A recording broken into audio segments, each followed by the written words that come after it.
मैं शिवम को यहाँ लाने में आपकी मदद कर सकता हूँ, लेकिन बाकी की व्यवस्था आपको खुद ही करनी होगी।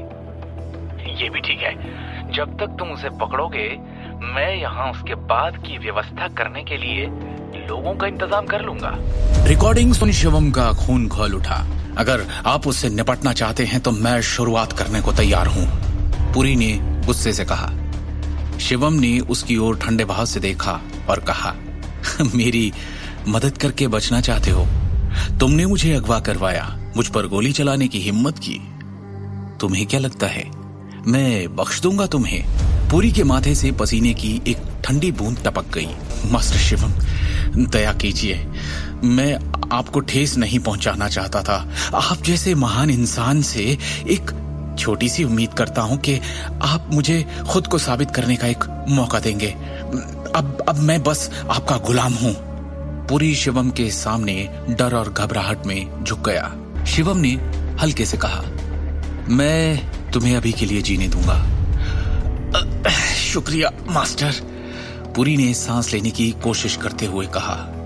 हम किसी को यह नहीं बता सकते कि आज रात क्या हुआ, शिवम ने धीरे से कहा। अगली बार जब दर्श सिंघानिया तुम्हारे संपर्क में आए तो मुझे तुरंत बताओ।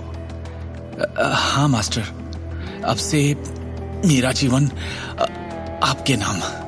आप मुझे जब जो आदेश देंगे मैं पूरा करूंगा, चाहे कुछ भी हो जाए, पुरी ने गंभीरता से कहा। फिर उसने राहत की एक लंबी सांस ली, ये सोचकर कि आखिरकार उसकी जान बच गई है। दूसरी ओर इस अंजाम को भेष में एक आशीर्वाद भी माना जा सकता है। हालांकि उसे बहुत बड़ा नुकसान हुआ था, फिर भी उसने शिवम को अपने बॉस के रूप में स्वीकार किया था। खुद से कहीं ज्यादा शक्तिशाली व्यक्ति की सेवा करना निश्चित रूप से बुरा तो नहीं होगा। शिवम जो जानने आया था उसने वो जान लिया।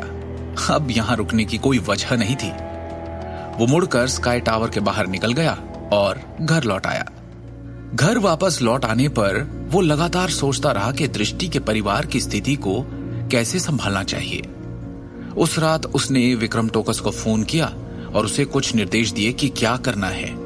अगले दिन दृष्टि जब ऑफिस गई तभी दूसरी ओर शिवम एक छोटी सी कॉफी शॉप में पहुंचा और खुद के लिए एक लाते ऑर्डर की।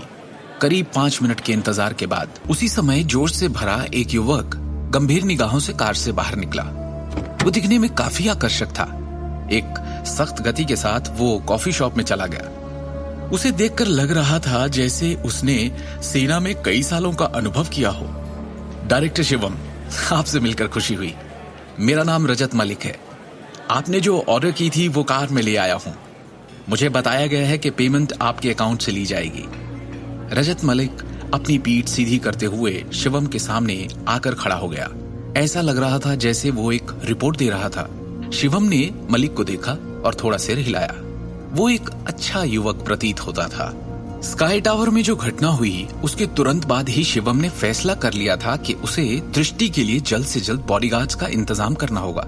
शिवम ने मलिक से फिर कहा, मुझे अपनी और अपनी योग्यताओं के बारे में और बताओ। डायरेक्टर शिवम, मैं 18 साल की उम्र में सेना में शामिल हो गया और 5 साल तक स्काउट के रूप में मैंने काम किया।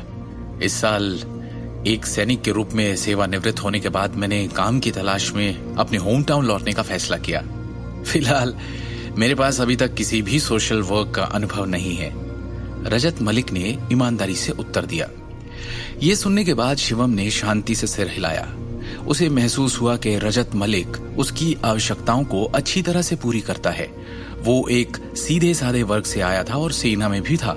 इसके अलावा उसका व्यक्तित्व अच्छा था और वो सख्त अनुशासित भी था। ऐसा भी लग रहा था कि उसके पास मामूली ठगों और गुंडों से निपटने के लिए आवश्यक कौशल है। शिवम ने गंभीरता से कहा, आज से तुम चीफ डायरेक्टर दृष्टि नारंग के ड्राइवर और बॉडीगार्ड के रूप में काम करोगे, मगर तुम्हारा मुख्य काम उनकी रक्षा करना होगा। अगर कोई ऐसी स्थिति आ जाती है जिससे तुम नहीं निपट सकते तो तुम मुझे कॉल करोगे। बाकी किसी बात का तुमसे कोई लेना देना नहीं होगा। समझ गया डायरेक्टर शिवम, मुझे ऐसा अवसर देने के लिए धन्यवाद, मलिक ने उत्साह में कहा और अपनी मुद्रा को सीधा किया। आगे की कहानी जानने के लिए देखिए अगला एपिसोड सिर्फ पॉकेट एफएम के यूट्यूब चैनल पर और शिवम द हिडन वॉरियर के सारे एपिसोड्स को सुनने के लिए डिस्क्रिप्शन में दी लिंक से डाउनलोड करें पॉकेट एफएम ऐप।